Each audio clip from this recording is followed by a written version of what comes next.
Turgut, बमसी, तुम क्यों लड़े वापस में? दुआन, तुम चले जाओ अपने खैमे के अंदर, तुम्हारे लिए अच्छा नहीं होगा।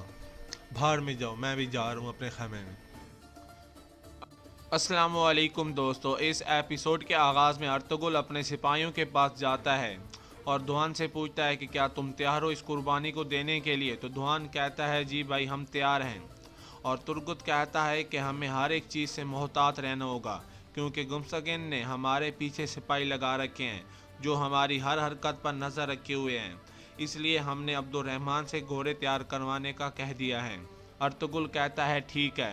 फिर वो बमसी और तुर्गुत से कहता है कि जब तुर्तकिन को इस कार्रवाई का पता चलेगा तो वो फ़ौरन हम पर चढ़ाई करेगा, इसलिए तुम दोनों तुर्तकिन के सिपाहियों से थोड़ा नर्म रहना। इसके बाद अर्तुगरुल दुआन को गले मिलकर बाहर चला जाता है। दूसरी तरफ तुर्तकिन सरदार बनने के बाद अपने कबीले के मौज़ज़ीन से एक पुरजोश खिताब करता है और कहता है कि अब वक्त आ गया है कि मैं अपने महरूम बाप का बदला लूँ और दुर्दुर्गा कबीले को गद्दारों से पाक करूं। इसके बाद सब लोग खड़े हो जाते हैं और फिर तुर्तकिन का हाथ चूमते हैं। रात को हकीम अतुक एक शरबत तैयार करता है और इसमें बेहोशी की दवा मिला देता है।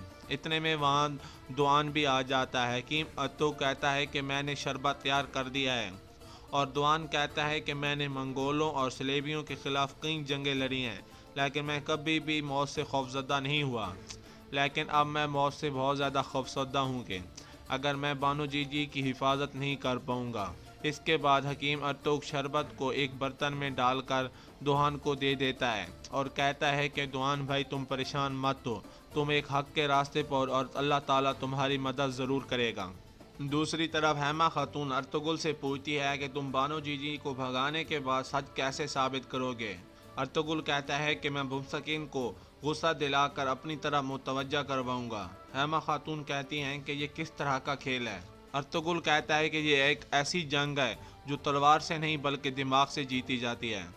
फिर हेमा खातून कहती है कि कुर्दोगलू ने यहाँ से जाने वाली बात की मुखालफत कर दी है और वो अब अकेला है और ना ही वो सलजान खातून से बात कर रहा है। अगर उसने जाने से पक्का इनकार कर दिया तो फिर तुम क्या करोगे। तो अर्तुगरुल कहता है कि फिर भी हम चले जाएंगे वालदा। हेमा खातून कहती हैं कि अगर मैंने जाने से इनकार कर दिया तो फिर तुम क्या करोगे। तो अर्तुगरुल कहता है कि मैं उन लोगों के साथ चला जाऊंगा जो मेरा यकीन करते हैं, और अगर कोई भी मेरे साथ ना चला तो मैं अकेला ही छोड़कर चला जाऊंगा। और दूसरी तरफ तुर्गत बमसी से कहता है कि तुम और मैं एक झूठी लड़ाई का ढोंग करेंगे, जिससे तमाम सिपाहियों का ध्यान हम पर जाएगा और दुआन को मौका मिलते ही वो बानो जीजी को छुड़वा कर ले जाएगा। इतने में वहाँ दुआन भी शरबत लेकर पहुँच जाता है और कहता है कि क्या तुम लोग तैयार हो। बमसी मुस्कुराते हुए एक मुक्का तुर्गत के मुंह पे मार देता है और मुस्कुराते हुए तुर्गत को इशारा करता है कि बाहर चलो। जैसे ही सिपाही तुर्गत और बमसी को छुड़वाने के लिए आते हैं तो ये दुआन देखकर खामोशी से अपने खैमे से निकल जाता है। इतने में सिपाही बमसी और तुर्गत को भी छुड़वा लेते हैं और दूसरी तरफ दुआन शरबत लेकर पिंजरे वाले खैमे के पास पहुंच जाता है और दुआन सिपाहियों को सलाम करता है। सिपाही दुआन से आने की वजह पूछते हैं तो दुआन कहता है कि वो बानो जीजी के लिए शरबत बनाकर लाया है, लेकिन सिपाही उससे कहते हैं कि हम किसी को भी अंदर जाने की नहीं इजाज़त दे सकते। दुआन कहता है फिर ठीक है, ये तुम दोनों ही पी लो। फिर दुआन शरबत वाला बर्तन उनके सामने रख कर कहता है अगर दिल इजाज़त दे तो थोड़ा सा बानो जीजी को भी दे देना। ये कहकर वो वहाँ से चला जाता है। उसके जाने के बाद दोनों सिपाही शरबत पीने लगते हैं और फिर शरबत पीते ही दोनों सिपाही बेहोश हो जाते हैं और दुआन चुपके से उनके पास जाता है और एक सिपाही की जेब से पिंजरे की चाबी निकाल लेता है। वो अंदर जाता है और ताला खोलकर बानो जीजी को आज़ाद करवा लेता है, लेकिन बानो जीजी कहती है कि ये तुम क्या कर रहे हो। दुआन, तुम्हें पता भी है तुम्हारे साथ क्या हो सकता है। दुआन कहता है कि भाई का हुक्म है कि तुम्हें निकलवाया जाए बाहर। फिर दुआन उसे कहता है कि हमें सबसे पहले इन दोनों सिपाहियों को उठाकर अंदर लाना होगा और फिर इनको बांधना होगा। जबकि दूसरी तरफ तुर्तकिन आयतुलिन के पास जाता है और कहता है कि वालदा, इस दुख वाले दिन में आप मेरा वाहिद सहारा हैं। आयतुलिन कहती है कि मैं जानती हूँ, इसमें कोई शक नहीं, लेकिन कल की अदालत में तुम सीधी सीधी बातें करना, क्योंकि कुछ लोग मेरे और कुर्कत के बे के बारे में झूठ हर तरफ फैला रहे हैं। कल की अदालत में تمہیں یہ سب بھی پتہ چل جائے گا۔ تتگن کہتا ہے کہ آپ کیا چھپا رہی ہیں والدہ، مجھ سے سب بتائیں۔ آیت الن کہتی ہے کہ یہ میرے لیے کافی درد والی بات ہے کہ میں اس بارے میں بات کر رہی ہوں، لیکن قبیلے کے سردار کی حیثیت سے یہ باتیں تمہیں علم ہونا چاہیے۔ دوسری طرف دوگتو گوگچے گل کے پاس پہنچتا ہے اور کہتا ہے کہ مجھے پتہ چلا ہے کہ گوگچے گل کچھ اہم باتیں جانتی ہے، اس لیے تم مجھے بتاؤ۔ گوگچے گل اپنی صندوق سے کرا نکالتی ہے اور گندوکتو کو تھما دیتی ہے۔ پھر گندوکتو کہتا ہے کہ یہ کرا تو میری والدہ نے شلجان خاتون کو شادی پر دیا تھا، لیکن یہ تمہارے پاس کیسے آیا؟ گوگچے گل کہتی ہے کہ شلجان خاتون میری سوچ سے بھی زیادہ خطرناک نکلی ہیں، وہ اس بری عورت کو اس کرے سے خریدنے کی کوشش کر رہی تھی۔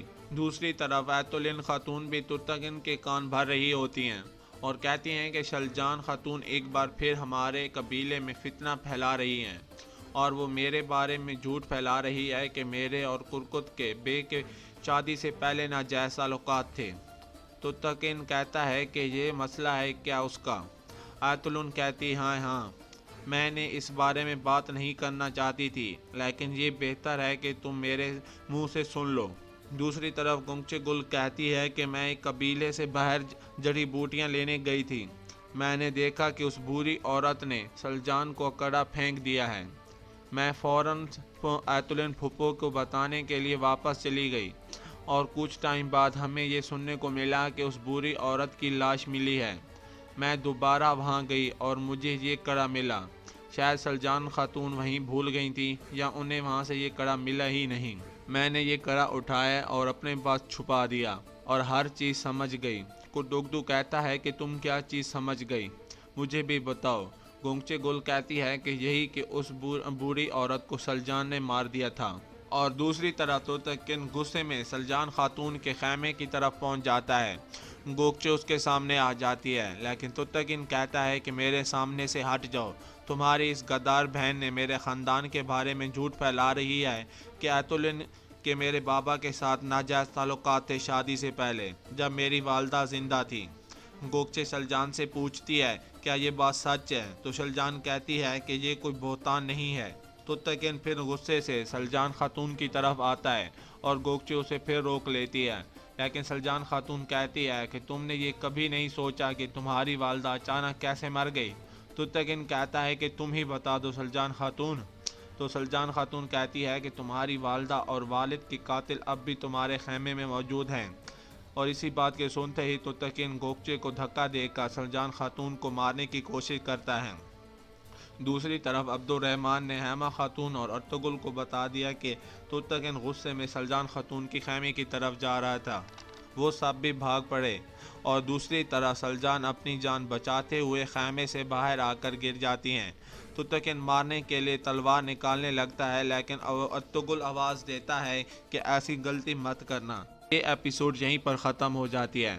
اگر آپ مزید اس طرح کی ایپیسوڈ پر شارٹ ریویو دیکھنا چاہتے ہیں تو ہمارے چینل کو سبسکرائب کریں، ویڈیو کو شیئر کریں اور لائک تو ضرور کریں، اور ساتھ بیل کے نوٹیفیکیشن کو ضرور پریس کریں۔ ملتے ہیں کل ایک اور نیو ویڈیو میں، تب تک کے لیے اللہ حافظ۔